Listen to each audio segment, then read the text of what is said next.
عصبيته هي سبب خلافه مع زوجته، لأنه أوسم كان عايش كتير منيح هو وزوجته، تزوجوا بعمر صغير. يعني هو اليوم عمره 27 سنة، لهم 8 سنين مزوجين.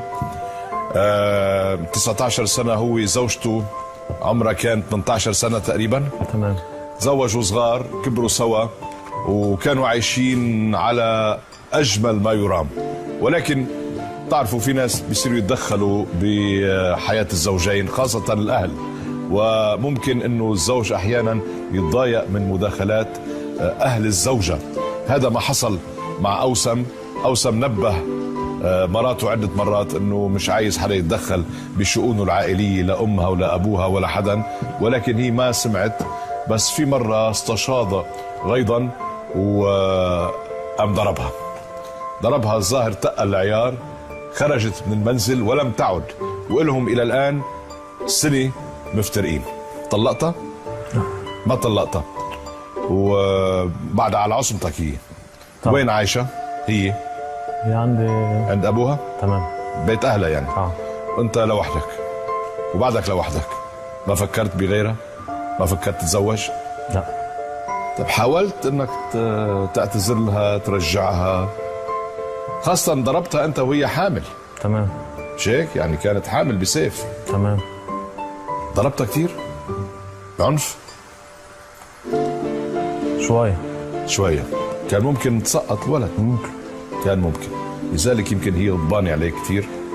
أكيد. مش عايزة تسامحك. بس برضو الذنب كله مش علي أنا. طب على مين؟ ضربتها انت ضربتها وتقول الذنب مش عليك، كيف يعني؟ يعني انا اجي من الشغل مثلا اخش اضربها؟ لا مش ممكن. طبعا في سبب. اكيد في اسباب. بس هل السبب يستحق؟ والله انا حذرت اكتر من مره زي ما حضرتك ذكرت قبل كده. نعم. البيت حاجه واخوك حاجه وابوك حاجه وامك حاجه وزوجك له حقوق خلاف كل دول.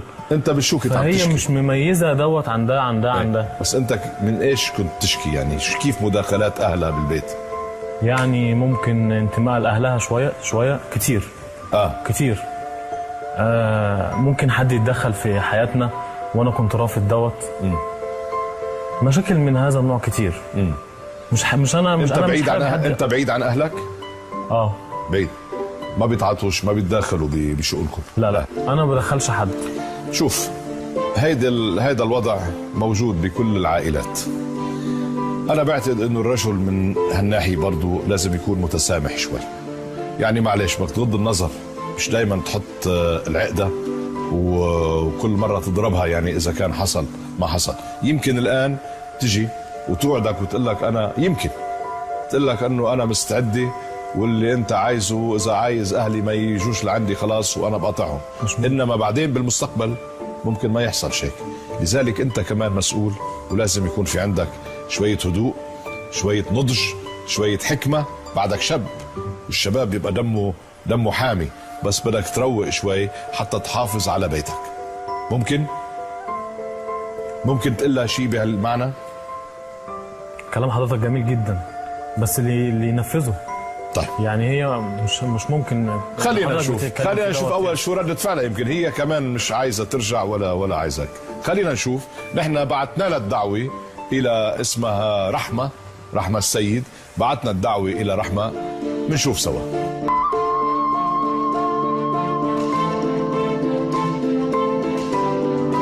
اهلا جورج، النهارده هنروح دار السلام ودي في مصر القديمه عشان نسلم دعوه حضور للاستاذه رحمه السيد.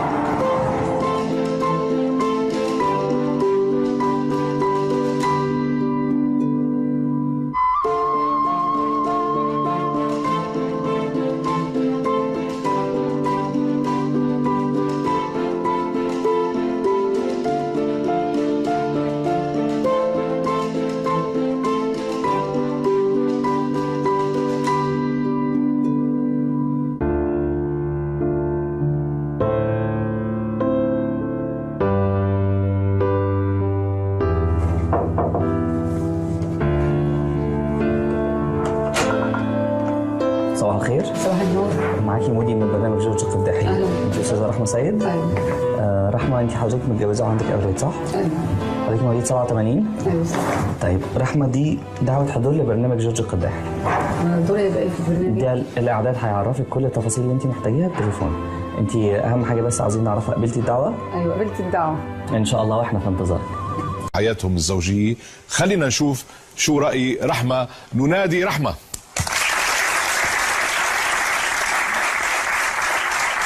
اهلا اهلا برحمه. اهلا رحمه، تفضلي.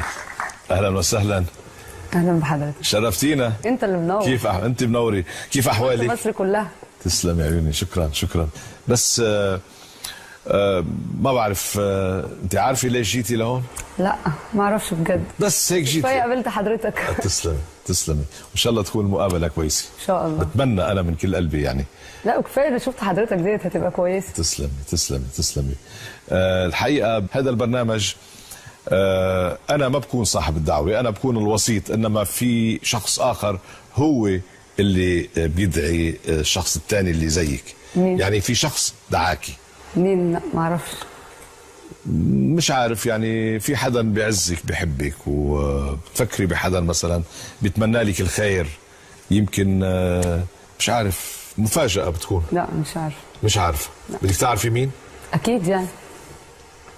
طلعي بهالشاشة. لا كده لا، انا مش جايه البرنامج عشان كده، لا بجد. عجب. انا بستاذن عند حضرتك وعايزه اتسحب بجد.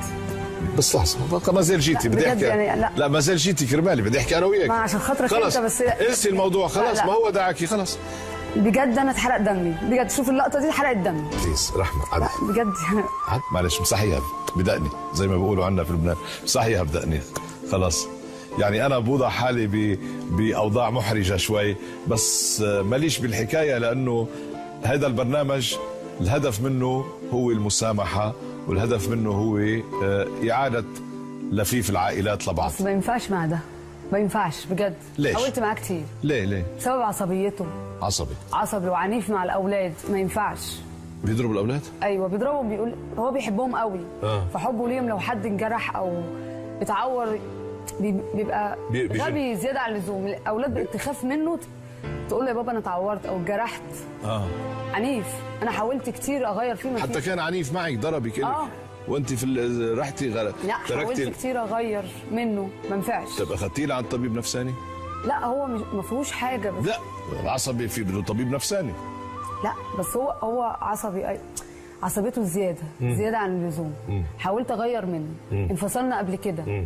بس رجع تاني. ورجع تاني، وبرده كل حاجه ممكن يحلف بالطلاق، يعني يحط الطلاق اساس حاجه بسيطه ممكن يحط قصادها الطلاق. حاطط في دماغه ان انا بحب اهلي اكتر منه، بس ده مش صح. ده مش صح. انا بحبه هو، بس اهلي اكيد اي حد بيحب اهله طبيعي. هو مش فاهم كده. لو اتكلمت ممكن اناني بيحب نفسه زياده. اناني كتير زياده قوي. عايزك قاله بس. عصبي قوي قوي قوي قوي. هو بعت لك رساله، راح بقرا لك اياها طالما جيتي يعني. لا مش عايزه اسمع منه حاجه خالص، مش عايزه حتى اشوف. ما تشوفيه، مين قال لك تشوفيه؟ بس لانه كلفنا انه ندعيكي الى البرنامج، وكلفنا نقري لك الرساله اللي كتبها قال وبعواطفه. خليك اسمعيها وبعدين انت بتقرري.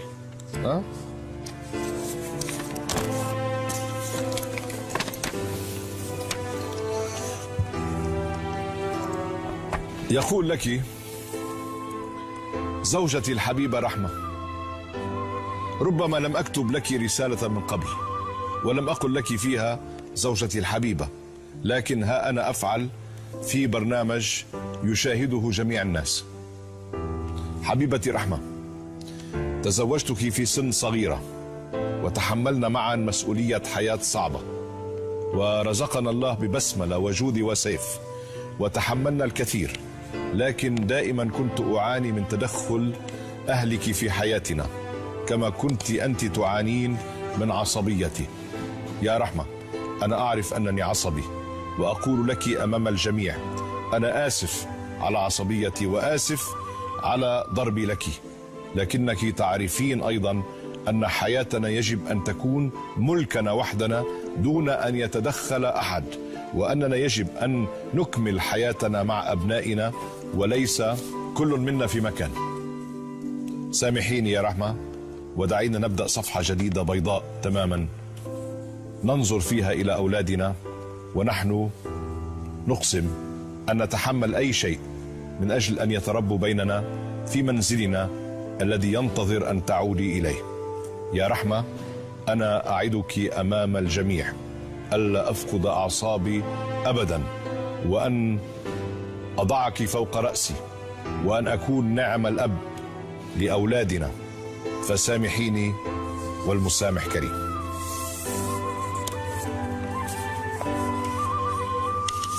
هذه رسالته. أنت بتقرري إذا كنت بتصدقي هذا الكلام أو لا، وإذا كنت مستعدة تستجيبي لهذه الرغبة أم لا. لا طبعا. شو بتقولي؟ شو ردك؟ لا جرحني كتير، عانيت منه كتير، مفيش احترام، احراج قدام اي حد، يبقى بيحرجني كتير قصاد الناس. عايز انا اتعامل بهدوء، هو مش عايز كده، هو عايز عصبيه. نعم، عايز عصبيه، عايز كل حاجه مجابه لوقتي. طب ما يساعدنيش في الاولاد، يعني انا بعمل حاجه الاولاد ما ينفعش. انا الاول اناني زياده عن اللزوم، لا ما ينفعش. واحنا مش ملايكه يا استاذ جورج، بعد اذن حضرتك. تفضل. احنا مش ملايكه. نحن مش ملايكه. ايه بدنا نسمعك. احنا مش ملايكه. اللي نطقت. تفضل. ايه انا قلت لحضرتك قبل كده ما ينفعش حد يجي من شغله يتخانق، ما ينفعش، لازم يكون في مشكله عشان اقدر اتكلم او اقدر اتخانق. يلعن ابو المشكله. قديش هي كبيره المشكله، يعني قديش؟ انت اللي بتخترع المشاكل يا اوسع. المشكله كبيره، انت اللي بتخترعها وانت قاعد بتخونك شيء. عايز هدوء في البيت، ما اقدرش اسيطر على الاولاد. خليني احكي شوي. انا اتفضل. خانتك شيء؟ ابدا. يمكن واحد بيضرب مراته، خطيبته، صديقته اذا خانته، بس على سبب بسيط، علاقتها مع اخوها مع امها بتضربها، ما بيصير. ولما تقف ترد عليا يا استاذ جورج، لما اجي مثلا في شده عصبيتي وفي شده وين عايش واجي اكلمها لا بتتعصب عليا. انت وين عايش بعد يا اوسم؟ البنت عندها حقوق والست عندها حقوق وتدافع عن نفسها. انا مش مقصر معاها في حاجه، تفهم قد الرجل، ما فيك تعتدي عليها، حتى معنويا ما لك حق تعتدي عليها، صح ولا لا؟ صح. انا مش بقول انك مقصر معايا في حاجه، لا انت مش بخيل، انت حنين، انت فيك كل حاجه كويسه، بس العصبيه لا، ما ينفعش. انت بتتعصب، انت عايز هدوء في البيت، وقلت لك ما حصلش اكتر من مره انا ما عملتش اكل، اكون بايت بره، وطبعا لما اكون شغال ولا اكل ولا شرب ولا اي حاجه، 24 ساعه شغال وما بنامش، وهي عارفه حاجه زي كده. لحظه اوسم. رحمه، يعني في عنده اسباب الرجل، بس مش كبيره قوي انه يمد ايده. مش يوصلها للشقيه، مش يوصلها الناس تسمع صوتنا كل شويه. سمعتيني شو قلت وانا عندي بنات مش عايزه صوتي مش حلو كده. سمعتيني شو قلت له؟ مزبوط.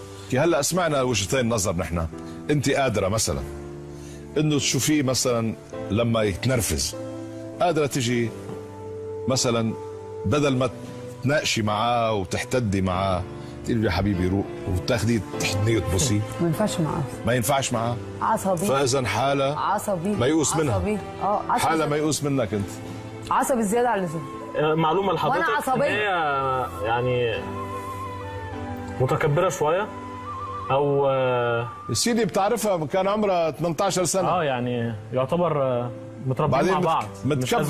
متكبره يعني شايفه حالها متزوجتك، متكبره مثلا على ايه؟ امسك البلد مثلا.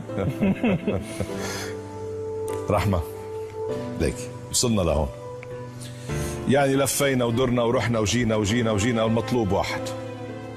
بدك تسامحيه ترجعي له ولا لا؟ لا، ما اضمنش تاني اعيد نفس اللي انا عشته تاني. خلص. ما ينفعش.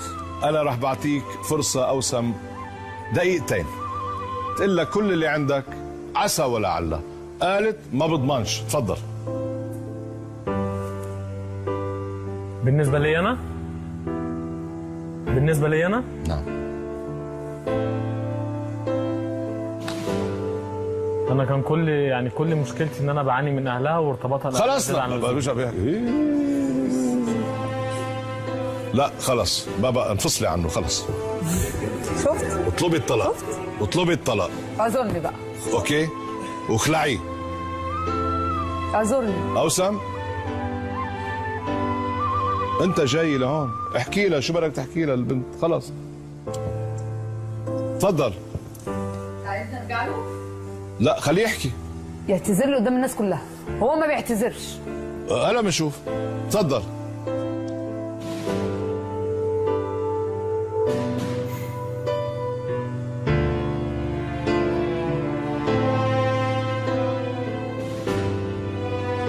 انا هقدر امسك نفسي شويه عن العصبيه، بس مش على طول.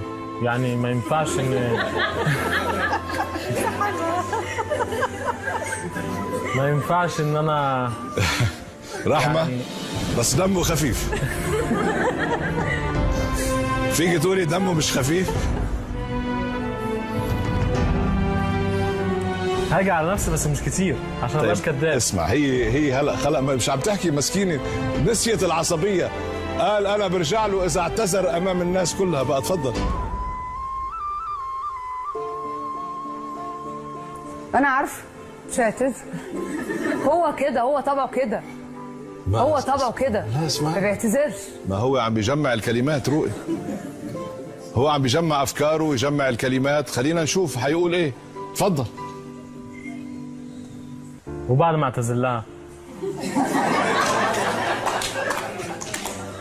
اوكي اعتذر لها، وبعد ما اعتذر لها ايه ايوه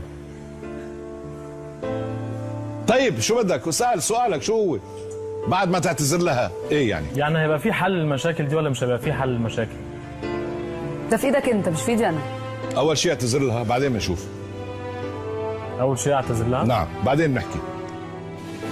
هي قالت الشرط تعتذر لها امام الناس كلها لانك انت مديت ايدك عليها. بعد ما اعتذرت بدنا نسمع. قبل يدك شوقا وليس ذلا، اركع لك حبا وليس كفرا، فانت حبيبتي سرا وجهرا. شايفي بقى؟ شايفي بقى؟ شفتي؟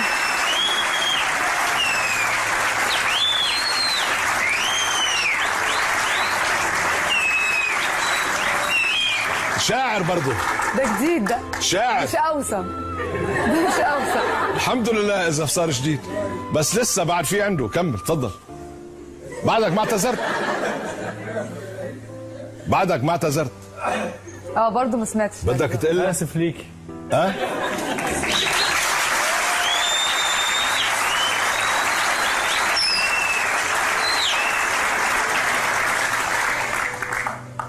قلت لها اسف واسف وشو كمان؟ بدي شيء كمان مع الاسف، ما بكفي اسف. بدك تتعهد. مش هتعصب عليها تاني عشان خاطر الاولاد.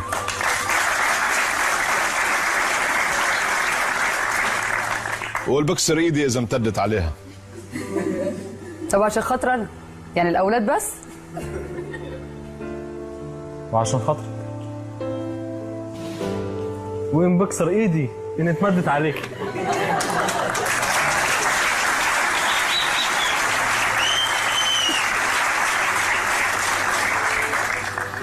هلا الشاب اعتذر وعمل لك شعر.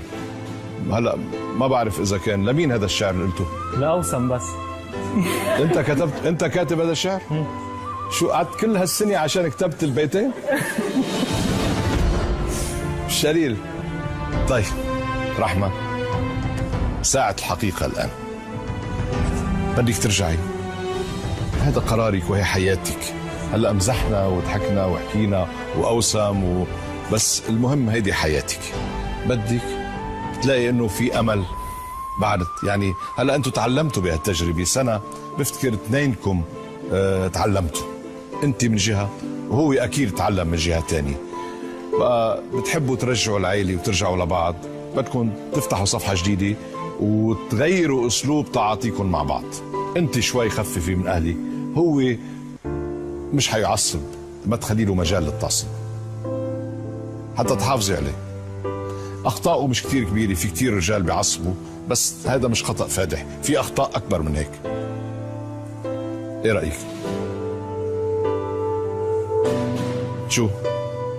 نمشي الحال؟ سامحني؟ سامحني روح افتحوا لنا هالستار. تعال هون.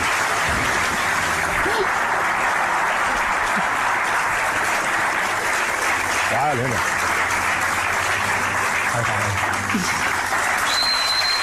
بس كده الناس عشان الناس. شكرا. أنا بشكركم والحمد لله بوصلنا الأولاد. سلمي على أهلي كتير وأنت سلم على أهلك كتير. بضموا حالكم لبعض وللأولاد وامشوا بخوف الله إلى الأمام إن شاء الله. بالتوفيق. يلا شكرا. مع السلامة. تفضل روحوا سوا. امشوا سوا. لا هنا